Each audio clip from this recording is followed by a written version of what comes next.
आज हम पढ़ेंगे चैप्टर 8 कार्बन एवं उसके यौगिक।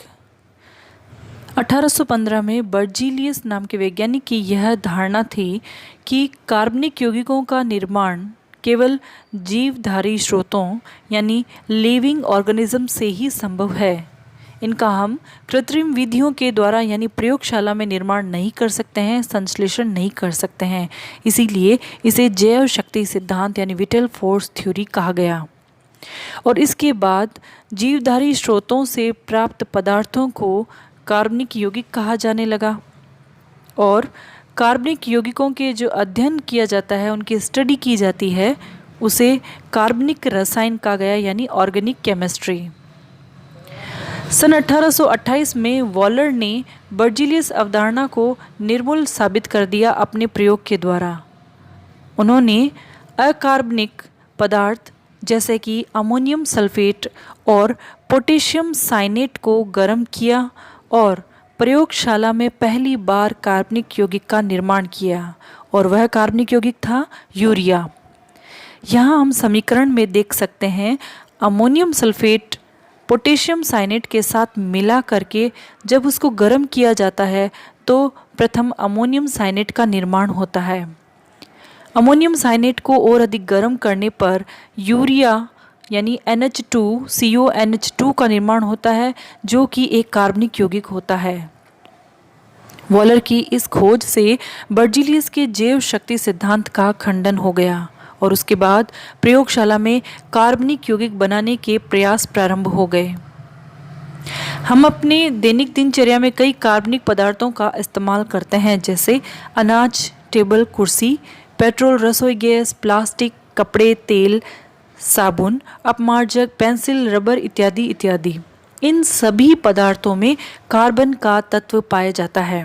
हम जानते हैं कि आवर्त सारणी में कार्बन का परमाणु क्रमांक 6 होता है और यह एक अद्भुत गुणों वाला तत्व होता है।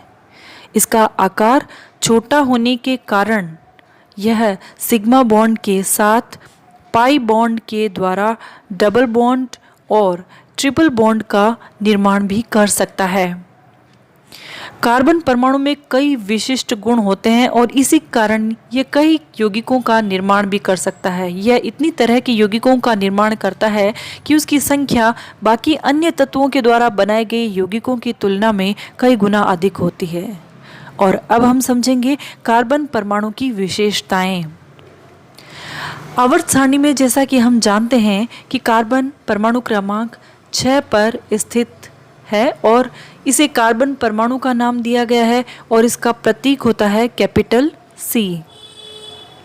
कार्बन परमाणु का इलेक्ट्रॉनिक विन्यास 1s2 2s2 2p2 होता है। कार्बन की 4 संयोजकताएं यानी 4 वैलेंसीज होती है और अपनी इन चारों संयोजकताओं को संतुष्ट करने के लिए यह 4 तरह से संयोग करके अणु का निर्माण कर सकता है। नंबर 1, यह 4 एकल संयोजकता के द्वारा किसी अन्य परमाणु से जुड़ करके अणु का निर्माण कर सकता है, जैसे CH4 CCl4। यहाँ हम देख सकते हैं मेथेन यानी CH4 में कार्बन हाइड्रोजन परमाणु से एक एक बॉन्ड के द्वारा जुड़ा हुआ है और अपनी चारों संयोजकताओं को संतुष्ट करता है। इसी तरह से कार्बन टेट्राक्लोराइड में 4 क्लोरीन अणु परमाणु से ये एक एक बॉन्ड से सिंगल बॉन्ड से जुड़ा हुआ है।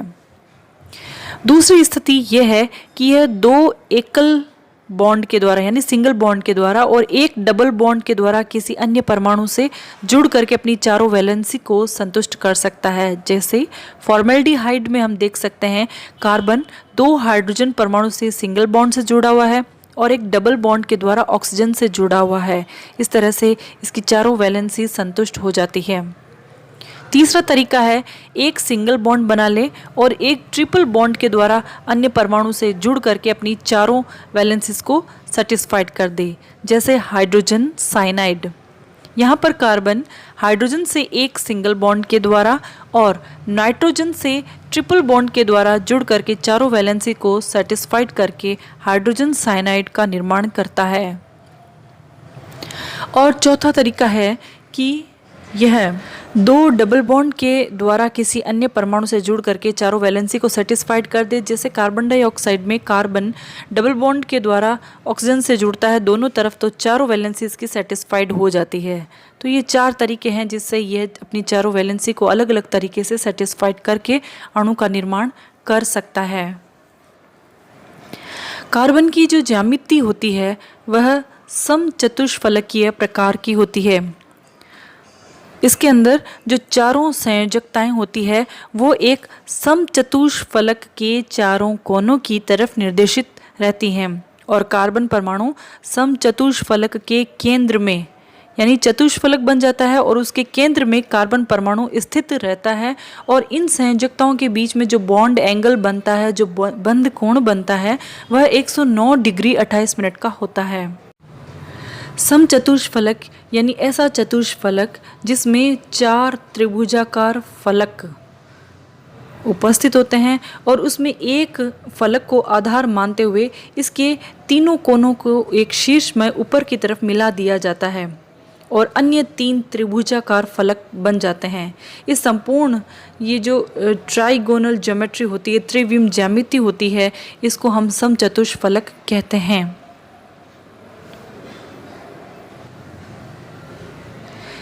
इस तरह से हम देखते हैं कि कार्बन की चारों वैलेंसी स्थित होती है और 4 चतुष्फलक बन जाते हैं, 4 फलक बन जाते हैं। यहाँ हम देख सकते हैं इसके चारों फलक हैं और एक फलक इसका आधार बन गया है और बाकी के तीनों कोनों को एक शीर्ष पर मिला दिया गया। कार्बन मध्य में स्थित है, तो यह जो ज्यामिति है वह समचतुष्फलक कहलाती है। बॉन्ड एंगल, बंध कोण, 2 पास में स्थित बंधों यानी निकटवर्ती बंधों के बीच के कोण को हम बंध कोण कहते हैं।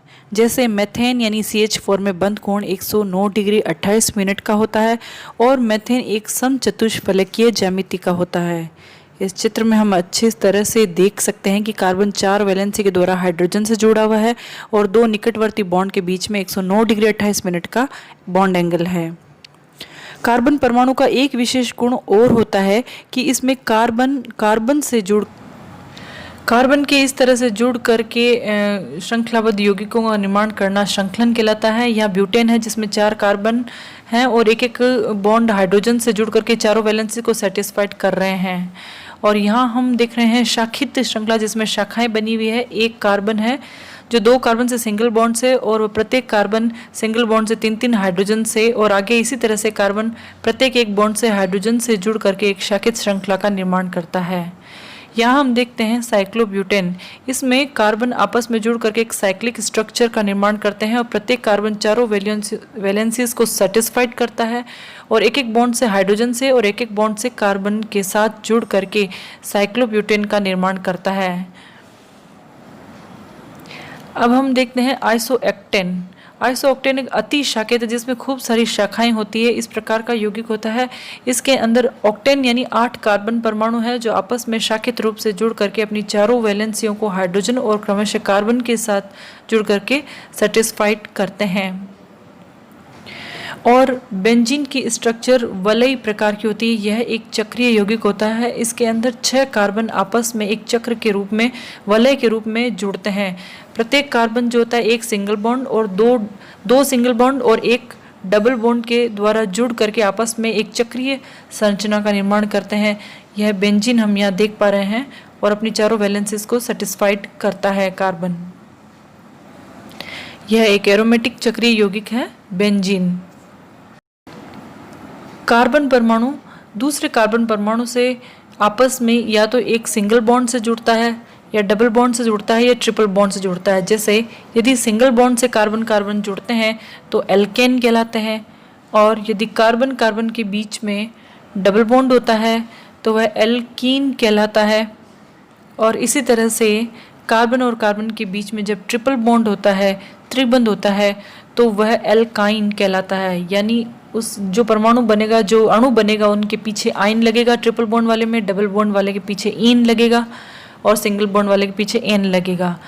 कार्बन परमाणु की जो विद्युत ऋणता होती है वह हाइड्रोजन परमाणु के लगभग समान होती है। तो इस कारण दोनों के मध्य में जो इलेक्ट्रॉन उपस्थित होते हैं तो दोनों को इलेक्ट्रॉनों को अपनी तरफ खींचने की जो क्षमता होती है वह बराबर होती है। बराबर होने के कारण इलेक्ट्रॉनों की जो साझेदारी होती है, जो मध्य में इलेक्ट्रॉन होते हैं उनकी जो साझेदारी होती है वह भी दोनों के बीच बराबर होती है। और जब यह इलेक्ट्रॉन की बराबर साझेदारी होती है, अपनी तरफ खींचने की प्रवृत्ति बराबर होती है, तो बनने वाला बॉन्ड सहसंयोजक बॉन्ड यानी कोवैलेंट बॉन्ड बनता है और इस तरह से हाइड्रोकार्बन का निर्माण होता है। इस प्रक्रिया में कार्बन का अष्टक पूर्ण होता है और हाइड्रोजन भी अपना निकटतम स्थायित्व हीलियम उत्कृष्ट गैस का द्विक विन्यास यानी 2 इलेक्ट्रॉन प्राप्त करता है। अब हम यहाँ इलेक्ट्रॉन बिंदु संरचना देखेंगे। मेथेन है, मेथेन में डॉट वाले जो है इलेक्ट्रॉन कार्बन के हैं और क्रॉस वाले इलेक्ट्रॉन हाइड्रोजन के हैं।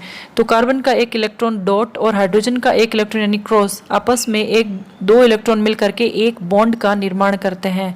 इस तरह से कार्बन के चारों इलेक्ट्रॉन हाइड्रोजन के एक इलेक्ट्रॉन के साथ आपस में जुड़ करके 4 सिंगल बॉन्ड का निर्माण करके मेथेन का इस तरह से संरचना सूत्र का निर्माण कर सकते हैं। अब हम देखते हैं एथीन की इलेक्ट्रॉनिक बिंदु संरचना। इलेक्ट्रॉन को बिंदुओं के द्वारा दर्शा करके जो संरचना बनाई गई वो है, इसमें कार्बन के 2 इलेक्ट्रॉन और दूसरे कार्बन के भी 2 इलेक्ट्रॉन यानी कुल 4 इलेक्ट्रॉन आपस में बॉन्ड बनाते हैं। 4 इलेक्ट्रॉन से 2 बॉन्ड बनते हैं, डबल बॉन्ड, और शेष रहे 2 इलेक्ट्रॉन जो डॉट के रूप में दर्शा गए हैं कार्बन के में हाइड्रोजन के एक एक इलेक्ट्रॉन यानी क्रॉस के द्वारा जुड़ करके एक एक बॉन्ड का निर्माण करते हैं। इस तरह एथीन की संरचना सूत्र का निर्माण होता है। एथाइन के अंदर बीच में ट्रिपल बॉन्ड होता है, तो प्रत्येक कार्बन के 3 इलेक्ट्रॉन आपस में जुड़ करके ट्रिपल बॉन्ड और जो शेष 1 इलेक्ट्रॉन है हाइड्रोजन के 1 इलेक्ट्रॉन के साथ सिंगल बॉन्ड का निर्माण करके एथाइन की इस तरह से इलेक्ट्रॉनिक बिंदु संरचना का निर्माण करते हैं। आज की इस वीडियो में हमने समझा कि किस प्रकार सर्वप्रथम कार्बनिक यौगिक को प्रयोगशाला में बनाया गया और आगे फिर इसी तरह के प्रयास प्रारंभ हो गए, और उसके बाद हमने समझा कार्बन परमाणु की विशेषताओं के बारे में। इसी चैप्टर के अगले कंटेंट को समझने के लिए हम देखेंगे अगला वीडियो। तब तक के लिए keep learning, keep watching. Thank you.